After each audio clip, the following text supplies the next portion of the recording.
מדרי, זה האמבטיה.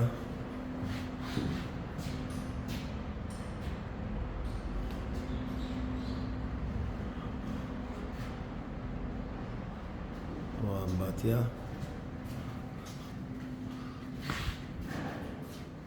פה פטרי שהולך כל האור 6 מטר, זה הכל רשום בתוכנית.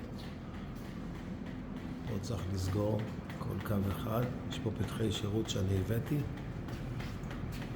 יש פה את היחידה הזאת.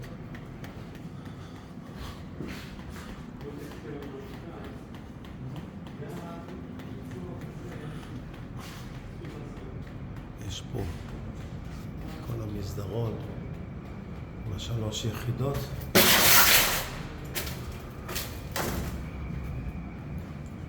כולל מלאכה באמבטיה לפי גובה הקרמיקה. צריך להתחשב פה בחלופייה, צריך לתת פה פתח אוויר חוזר. זה בגדול כל עבודת הגבס.